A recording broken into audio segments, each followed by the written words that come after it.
नमस्कार दोस्तों, स्वागत है आपका हमारे YouTube चैनल पर। जैसा कि आप जानते हैं, केंद्रीय विद्यालय संगठन के इंटरव्यू अभी शुरू होने वाले हैं और आज हमारे साथ हैं श्री अमन गुप्ता सर, जो ग्रेड 2 प्रिंसिपल हैं केंद्रीय विद्यालय सोनीपत में और ये पीजीटी कंप्यूटर साइंस रह चुके हैं। तो मैं सर का बहुत बहुत स्वागत करता हूं और आज हम सुनेंगे सर की जर्नी, सर की जुबानी, सर की कहानी पीजीटी कंप्यूटर साइंस बनने की, पीजीटी कंप्यूटर साइंस बनने के पहले के इंटरव्यू में क्या क्या प्रश्न पूछे गए और आगे वो एस्पिरेंट्स को क्या सलाह देना चाहते हैं। सर, आपका बहुत बहुत स्वागत है। मैं चाहता हूं आप अपनी कहानी अपनी जुबानी सुनाएं। Thank you. 2011 में फर्स्ट टाइम केवी का फॉर्म जब आया था फिल किया था और 2012 में भी ज्वाइनिंग हुई थी। दिसंबर में हमारा रिजल्ट आया था और जनवरी 12 में मैंने ज्वाइन किया था। जब हमारे इंटरव्यू हुए थे पीजीटी कंप्यूटर के, तो उस टाइम जब हमारा था तो हम 3 फेज में केवी लेता था। सबसे पहले हमारा प्रीम एग्जाम हुआ था। अच्छा। उसमें जो क्वालिफाई हुए थे उनका मेन एग्जाम हुआ था, जो उस टाइम सब्जेक्टिव होता था। आजकल ऑब्जेक्टिव आता है और एक ही दिन में रहता है, तब अलग अलग देश में होता है। उसके बाद इंटरव्यू के लिए कॉल आती है। केवी लगभग 2 से 2.5 टाइम तक के इंटरव्यू कॉल करता है। तो जब मैं इंटरव्यू में गया था, तो सबसे पहला क्वेश्चन जो हमेशा इंटरव्यू पूछा जाता है कि अपने बारे में बताना है। तो मैं हमेशा ये बात मानता हूँ, उससे पहले भी मैं जब तैयारी करता था या मैं औरों से बात भी करता था, मेरा हमेशा ही मानना है कि आप जब भी इंटरव्यू में बात करेंगे तो आपको अपने बारे में पॉजिटिव बताना है। अपने नेगेटिव पॉइंट्स को भी आप पॉजिटिव करके बताइए। अच्छा। जैसे मैं हमेशा ये बात बोलता हूँ इंटरव्यू में कि कई बार मैं काम में इतना खो जाता हूँ कि मैं बाकी चीजें भूल जाता हूँ। तो अच्छा। आपको अपने कुछ नेगेटिव पॉइंट्स को आपको पॉजिटिव बनाना होगा। इंटरव्यू में आप जितना पॉजिटिव रहेंगे, जितना कॉन्फिडेंस रहेंगे, उतना ज्यादा अच्छा रहेगा। बिल्कुल। तो पहला क्वेश्चन यही था। उसके बाद जब बात आई आगे, क्योंकि मैं उससे पहले एक प्राइवेट कॉलेज में, द्रोणाचार्य इंस्टीट्यूट है कुरुक्षेत्र में, वहां पे मैं एमसीए के बच्चों के लिए असिस्टेंट प्रोफेसर था। अच्छा। तो पहला क्वेश्चन उनका यही आया था कि आप एक कॉलेज की जॉब छोड़ के स्कूल में आ रहे हो, तो आप ऐसा क्यों कर रहे हो।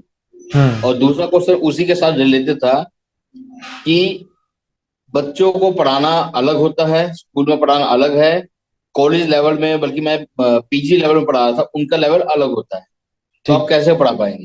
तो मैं सिंपल सा यही आंसर दिया था कि बच्चों को आप किसी भी क्लास में पढ़ाओ, आपको उनके लेवल पे आना है।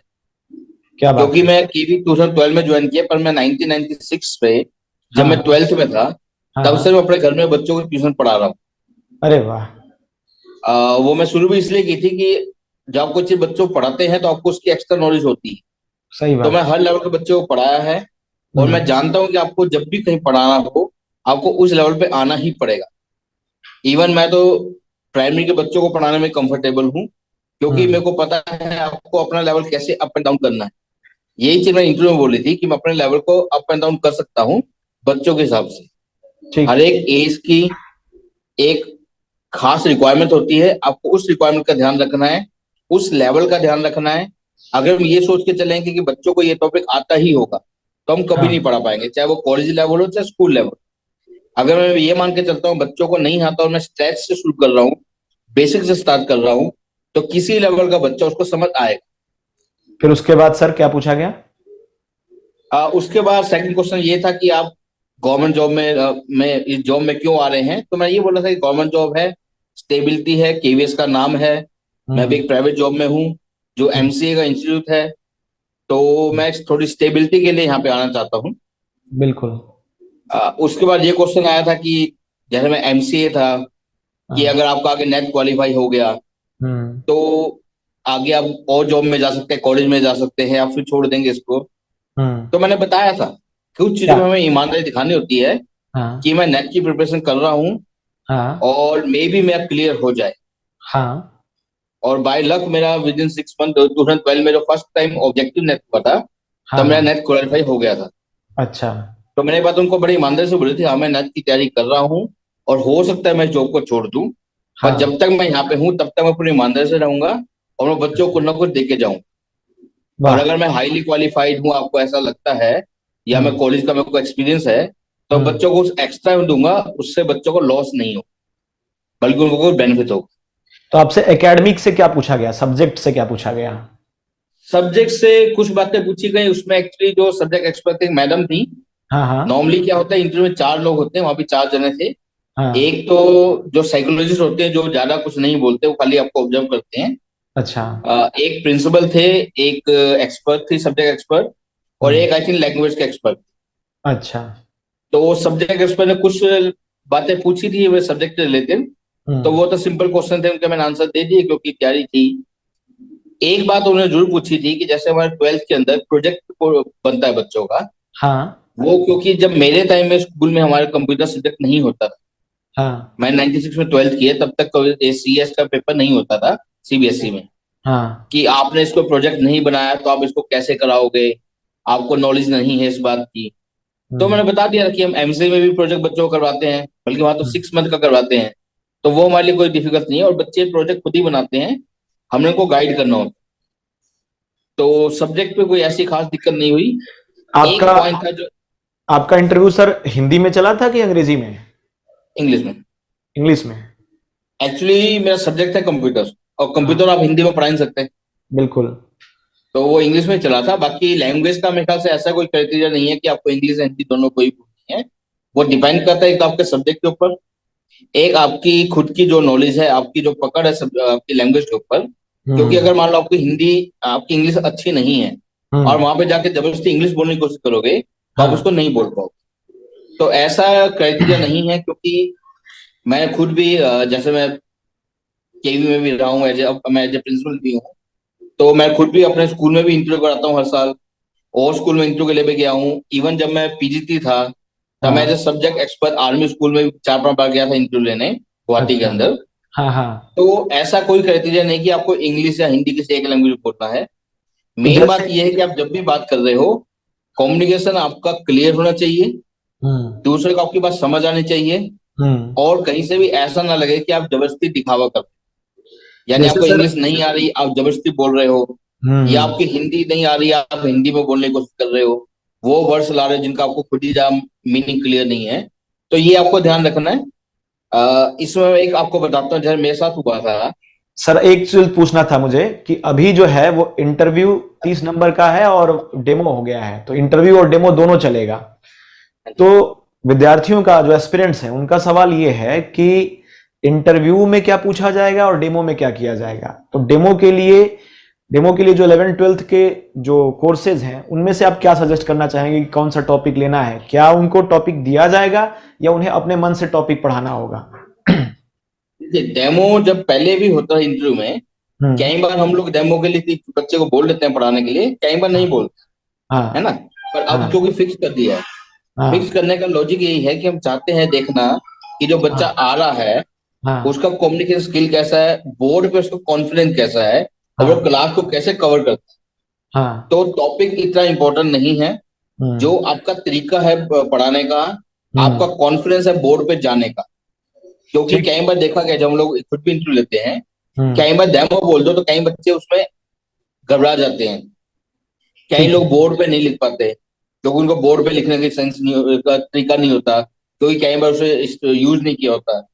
कई बार वो बोर्ड की मेन मेन चीज भूल जाते हैं, कि हमें हम्म। अगर सुबह लिखना है क्लास या ये सब कुछ, वो चीज नहीं लिखते हैं, बोर्ड को कवर नहीं करते, या कई बार बहुत छोटी राइटिंग में लिखते हैं। तो ये सब चीजें देखने को, जब बच्चा के पास आप जाओगे, तो उसको तो हाँ सब कुछ चीज परफेक्ट चाहिए। वो तो ये बात नहीं मतलब देखेगा कि आप अभी नए आए हो, आप सीख रहे हो। बच्चे को आपको सिखाना है। तो मतलब डेमो एक डेमोन्स्ट्रेशन में ब्लैक हाँ, बोर्ड स्किल और टीचिंग स्किल देखी जाएगी, आप कैसे पढ़ा बहुत पाते ज्यादा। हैं, कैसे आप कर पाते हैं। टॉपिक के दू, लिए जैसे दूसरा मैं, सर सब्जेक्ट से सवाल था कि हाँ एक सेकंड, एक मैं विद्यार्थी। ये पूरा कर लूं। जैसे मेरा कंप्यूटर का है, हाँ तो मैं नॉर्मली टॉपिक ऐसा लेके चलता हूँ क्योंकि देखिए जो सामने बैठा है, वो हाँ हो सकता है आपके सब्जेक्ट का हो या ना हो, बिल्कुल उसको अच्छा तब लगेगा जो उसको चीज समझ आ जाएगी। सही तो बात है। आपको ऐसा टॉपिक लेना है जो आप किसी भी लेमैन को समझा सकते। अरे वाह। वो हर सब्जेक्ट का जो सब्जेक्ट टीचर खुद है, उसे हाँ। देखना है वो किस टॉपिक को ज्यादा अच्छी तरीके करवा सकता है। जैसे अच्छा। हिंदी में कई लोग पोएम कराते हैं, हाँ कई लोग कहानी सुनाते हैं, हाँ। ऐसे इंग्लिश में कई लोग लिटरेचर के बारे में बात करते हैं। तो जो भी टॉपिक आपको लगता है कि आप दूसरों को ज्यादा बेहतर बता सकते, जैसे मान लो मैं मैथ कराता हूँ, तो मैथ में हमेशा सेट थ्योरी लेके चलता हूँ, अच्छा क्योंकि सेट थ्योरी करानी आसान है। अच्छा या प्रोबेबिलिटी लेके चलता हूँ। ये दो चीज, तीन चीज ऐसे बच्चों टीचर सामने वालों को समझ जल्दी आती है। तो डेमो में ऐसा टॉपिक लेके जाएं जो हम्म। सामने को लगे कि उसको समझ आया। अच्छा अगर सर, उसको समझ आएगा तो वो मानेंगे कि सब बच्चा समझ ले। इसमें पूछना था, कुछ बच्चे प्रश्न भेजे थे मेरे पास कि क्या, जैसे कुछ लोग बीटेक करके के जा रहे हैं, तो क्या कोडिंग डिकोडिंग से भी क्वेश्चन होंगे, क्या लैंग्वेज से क्वेश्चन होंगे, जावा से, पाइथन से? तो 100% हो गई। 100% होंगे। तो किस लैंग्वेज क्योंकि को ज्यादा सब्जेक्ट पूछा एक्सपर्ट है जाता ना है? वहाँ पे, हाँ हाँ। तो उनका काम ही सब्जेक्ट की नॉलेज चेक करना है। तो सर वो किस लैंग्वेज पे ज्यादा फोकस करें? अब तो पाइथन पे ज्यादा करेंगे क्योंकि पाइथन सिलेबस में है। पाइथन सिलेबस में पाइथन को? बल्कि और अगर आपने एग्जाम अगर देखा हो तो एग्जाम में भी 70% पाइथन आई थी कंप्यूटर के क्वेश्चंस में। अच्छा अच्छा बल्कि 70 ज्यादा ही आई थी, क्योंकि इस टाइम 11 12 के सिलेबस में ही 80% पाइथन है। अच्छा। तो वो उसी को लेके चलेंगे। और प्लस सी सी प्लस को पूछ सकते हैं क्योंकि बेसिक है। अच्छा, और कोडिंग डिकोडिंग वाले जो कोड बनाने के लिए कुछ कहना, ऐसा कुछ कि? कोड का तो नॉर्मली नहीं देते क्योंकि कोड बड़ा हो जाता है, कई बार छोटा सा लिखे हुए देते हैं 1 2 लाइन का। तो वो अच्छा तो किसी भी लैंग्वेज पर सेम होता है, कोई फर्क नहीं पड़ता उससे। अच्छा वो आई अच्छा थिंक कंप्यूटर वाले कर लेंगे, इतनी बड़ी चीज नहीं है। अच्छा। क्या जैसे एक आईटी डेवलपर मुझसे भी पूछ रहा था कि क्या आईटी डेवलपर को ये कहा जा सकता है कि क्या आप ऐप बना सकते हैं, नहीं बना सकते हैं, वेबसाइट क्रिएट कर सकते हैं, नहीं कर सकते हैं, ऐसा कुछ? देखिए, इंटरव्यू में चीजें पूछी जा सकती हैं, हाँ क्योंकि हर केवी की अपनी वेबसाइट है जो हमें मेंटेन भी करनी होती है। ठीक हाँ। है, तो पूछने में कोई हर्ज नहीं है। हम्म और कई बार क्या होता है, सब्जेक्ट एक्सपर्ट कई बार कुछ अलग सी चीज भी पूछ लेता है, वो हम्म देखने के लिए कि आपको कितना एक्स्ट्रा आता है हम्म या आपका एक्सप्रेशन कितना चेंज हो रहा है। कई बार ऐसे भी होता है कि आप एक आंसर दे रहे हैं, आपका आंसर सही भी जा रहा है, वो कई बार हाँ आपको बीच में रोक देते हैं हाँ। ताकि ये दिखे आपको कितना कॉन्फिडेंस आ रहा है अपने ऊपर। सर, जैसे अटल टिंकरिंग लैब वगैरह शुरू हुआ है केवी में, तो उसके रिगार्डिंग भी पूछा जा सकता है कि आप क्या जानते हैं उसके बारे में, और आर्टिफिशियल इंटेलिजेंस पर कुछ सवाल हो सकते हैं, तो उसको लेकर कुछ आप सजेस्ट करें। एआई पे सवाल आ सकते हैं क्योंकि अभी सीबीएसई ने करंटली स्टार्ट किया है। तो जो हाँ सब्जेक्ट एक्सपर्ट उसको तो पता ही है। जो हाँ प्रिंसिपल्स आए हैं उनके पास भी अभी केवी का लास्ट ईयर लेकर आया है कि हाँ। एआई स्टार्ट हो रहा हो, और बार बार उसके ऊपर हेडक्वार्टर पूछ भी रहा है। तो अच्छा। उनके माइंड की कंप्यूटर में एआई नाम की चीज है। हाँ तो वो भी पूछ सकते हैं कि एआई के बारे में बताओ। तो हाँ ये जो करंट टॉपिक्स है ना, जैसे एटीएल लैब की बात कर रहे हो आप, वह तो हाँ एटीएल लैब में नॉर्मली साइंस से रिलेटेड होता है, कंप्यूटर रिलेटेड कम होता है उसमें। हाँ वो हाँ। फिर भी उसका पूछ लेते हैं कि आप कैसे करोगे। तो जब भी हम्म आप केवी किसी भी में आप इंटरव्यू देने जा रहे हो, हम्म आपको वहां पे क्या क्या चल रहा है। हम्म जैसे केवी में एफएलएन पे काम चल रहा है, एनईपी पे काम चल रहा है, हम्म एटीएल लैब पे काम चल रहा है। हम्म। ये जो मेन मेन चीजें हैं, इनका तो सबको पता ही होना चाहिए। अच्छा क्योंकि ये खाली कंप्यूटर नहीं है, किसी से भी पूछ सकते हैं अच्छा। कि कितने केवी है, केवी का क्या मोटो है। केवी के हम्म। बारे में तो चीज आपको पता होनी चाहिए ना। तो जो केवी का, मेन कॉन्सेप्ट केवी की है वो हिस्ट्री, केवी का बैकग्राउंड, उसके बारे में जनरल इंफॉर्मेशन के साथ होना चाहिए। तो आप जो सजेस्ट कर रहे हैं वो ये कि एक तो पाइथन लैंग्वेज पर अच्छे से पढ़कर जाएं, दूसरा केवी जी, के बारे में अच्छे से पढ़कर जाएं, ठीक है। और तीसरा कि जो केवी में जो नई नई योजनाएं चल रही हैं, जो सिर्फ एनईपी, उसके बारे में जरूर। उनके बारे में जानकारी ले। पर कंप्यूटर साइंस में और क्या बच्चे देख सकते हैं जानकारी के, क्योंकि बहुत घबराहट सी है, क्यूरियोसिटी सी है कि और क्या पढ़ लें हम, और क्या जान जाए कि हम इंटरव्यू में दे सके अच्छे से। देखिए, इंटरव्यू में ना हम्म। सब्जेक्ट का तो इन्होंने एग्जाम दिया है, तो इन लोगों ने तैयारी हाँ की। बिल्कुल। ठीक है, तो मेरे ख्याल से सब्जेक्ट पे इतना ज्यादा जोर देने की जरूरत नहीं है। अब हाँ, उनको तैयारी करनी है अपने कम्युनिकेशन स्किल पे। कम्युनिकेशन। सबसे मेन बात ये ध्यान रखनी है कि हमें कभी भी इंटरव्यू में झूठ नहीं बोलना, क्योंकि सही। सामने वाला आपको पकड़ लेगा। हाँ। वो इतने एक्सपर्ट होते हैं, वो आप पहचान जाते हैं आप कब झूठ बोल रहे हो। जैसे हम हम्म। भी कई बार इंटरव्यू लेते हैं, तो हाँ। क्या होता है, हम बाहर से हमारे इंटरव्यू में भी दूसरे स्कूल के प्रिंसिपल वगैरह आते हैं हम्म या हमारे चेयरमैन भी आते हैं इंटरव्यू में। तो हम्म कई बार क्या होता है कि बच्चा जो कंप्यूटर वाला होता है, वो हम्म। क्वेश्चन का आंसर इतना गलत देता है विद कॉन्फिडेंस कि बाकी सबको लगता है कि इसका आंसर ठीक है, वो पूछते भी हैं फिर बच्चे अच्छा ने आंसर सही दिए हैं। अच्छा। तब मैं उनको बताता हूँ नहीं सर के आंसर गलत है, क्योंकि एक्सपर्ट तो मैं हूँ। हाँ। तो जब वो चीज उनके सामने आती है तो कोई और पॉजिटिव पॉइंट भी होगा, वो उसको क्रॉस कर देते हैं ओहो। कि बच्चा झूठ बोल के चला गया। हाँ। तो हमें बात को कभी भी झूठ नहीं बोलना, हमें गोली नहीं देनी। आपको हम्म नहीं पता तो क्लियर बोल दो नहीं पता। सही वो बात। कम इफेक्ट करेगा, बजाय इसके कि आपने गलत बोला और सामने वाला पकड़ लिया। क्यों, दरअसल क्या बात है कि बहुत सारे लोग ये सुनकर जाते हैं कि कॉन्फिडेंस से बोलना, जो भी बोलना सो कॉन्फिडेंस से बोलना। तो कॉन्फिडेंस के साथ जब झूठ मिक्स हो जाता है तो थोड़ा ज्यादा ब्लंडर हो जाता है। रहता है कॉन्फिडेंस के साथ, ना करना भी कॉन्फिडेंस ही है। हाँ, ये भी बात सही है कि मुझे नहीं आता है, अपने आप को अब स्वीकार कर लेना भी एक कॉन्फिडेंस है। जैसे मैं टीचिंग की बात भी करता हूँ। हम्म। मैं जितने साल से को पढ़ाया है, मैं अपने नए टीचर जो बात है उनको भी एक बार बोलता हूँ कि हम्म। आप जब भी क्लास में जाओ, हम्म। अगर बच्चे ने आपसे क्वेश्चन पूछा, आपको नहीं आता, तो हम्म। आप उसे बोल आओ कि बेटा इसका आंसर मैं तो कल दूंगा।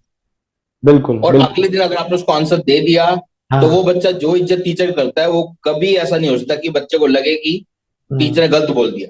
आप सही बजाय बात। उसको गलत आंसर दे के आ गए, वो घर जाके किसी और से पूछेगा तो उसको आंसर पता लग जाएगा, सही या बात। आजकल गूगल पे देख लेगा। आजकल तो इंफॉर्मेशन टेक्नोलॉजी का जमाना है। उससे बेहतर यह है कि आप वहां बच्चे को बता दो कि बेटा मेरे को नहीं आता, मैं आपको हम्म। कल बता दूंगा। तो हम्म। बच्चा उसको मान लेता है। बिल्कुल और सही। मैंने हमेशा जब भी पढ़ाया है, बड़ी ईमानदारी से पढ़ाया है। हम्म। और जितना भी मैं क्लास में जब भी मान लो मैंने कोई बात बोल दी कि ये हम्म। है, तो मतलब वो है, उससे मैं कभी चेंज नहीं हुआ। तो सेम चीज इंटरव्यू में जो आपने जो बोल दिया, यानी आप फैक्ट बोलोगे तो कभी हम्म। गड़बड़ नहीं होगी। आप बात को घुमाओगे तो गलत होगा। तो सर, अगर आपके सजेशंस को मैं समराइज करूं तो शुरू से पहली तो कम्युनिकेशन स्किल पे ध्यान देना है, ब्लैक बोर्ड स्किल पे ध्यान देना है, कॉन्फिडेंस से सच बोलना है, और कॉन्फिडेंस से अपने आप को स्वीकार कर लेना है कि मैं नहीं जानता हूं। फिर आप लैंग्वेज पर पाइथन को अच्छे से पढ़ लेना है, और जो कुछ भी आपसे पूछा जाएगा, आपके व्यक्तित्व का मूल्यांकन होगा, आपके सब्जेक्ट के ज्ञान का ज्यादा मूल्यांकन नहीं होगा, क्योंकि वो आपके सब्जेक्ट का मूल्यांकन कर चुके हैं। इसके अलावा सर, जाते जाते आपने इतना कीमती समय निकाला अपने व्यस्त शेड्यूल से, कुछ सलाह देना चाहें अंतिम घड़ी में विद्यार्थियों को? सलाह देखिए मेरी एक ही है, जो मैं हमेशा बोलता हूँ। बी हम्म। कॉन्फिडेंट, हाँ। Do your best and leave the rest. अच्छा। आप अपना अच्छा कीजिए, जो होगा। देखिए आपने लेबर की, तो आज नहीं तो कल काम आएगी। बिल्कुल। कभी ये मत सोच के जाना कि मैं एग्जाम में फेल होऊंगा या मैं इंटरव्यू में फेल हो जाऊंगा। फेल कोई नहीं होता। आप हाँ। कुछ ना कुछ सीख के आते हो हाँ। सकता है आपने जो किया दूसरों से हल्का ज्यादा कर ले तो वो सिलेक्ट हो जाए, बिल्कुल। पर ये नहीं कि आप फेल हो गए। हाँ। तो एग्जाम जब भी आप इंटरव्यू एग्जाम देने जाते हैं, अगर ये सोच के जाओगे मेरा क्या होगा, तो हाँ। हमेशा गड़बड़ होगी। हमेशा मान के चलो आप अपना बेस्ट दे के आ रहे हो। हाँ। आप इंटरव्यू के बाद खुद से सेटिस्फाई होना चाहिए कि हम्म। मैंने अच्छा किया। हम्म। बाकी रिजल्ट में लक फैक्टर भी बहुत ज्यादा होता है, और बाकी लोगों को डिपेंड भी करता है आपसे बाकी लोग कैसे आंसर दे रहे हैं, उस पर डिपेंड भी करता है। तो बहुत सारे फैक्टर है जो आपके हाथ में नहीं है। तो थियोरी उसको ऑफ मत सोच। रिलेटिविटी काम करेगी यहां पर भी। बिल्कुल। देखिए लक तो हर जगह काम आनी है, बस आपको अपनी तरफ से पूरी मेहनत करनी है। हाँ। अपना ध्यान रखना है, आप अपना बेस्ट दीजिए, बाकी हाँ। जो होगा देखा जाए। Do your best and leave the rest, yes. यही सर का कहना है। और सर प्रिंसिपल है, पीजीटी कंप्यूटर साइंस है सोनीपत में। और सर हमसे जुड़े रहेंगे हमारे चैनल के माध्यम से। विद्यार्थियों को बहुत बहुत शुभकामनाएं, और सर को बहुत बहुत शुक्रिया। सर, आपने कीमती समय निकाला अपना, और इतने प्रशासनिक कार्य में इतनी सारे काम होते हैं, अभी अभी आप आए हैं स्कूल से, फिर भी आपने समय निकाला। बहुत बहुत शुक्रिया सर आपका। ठीक है।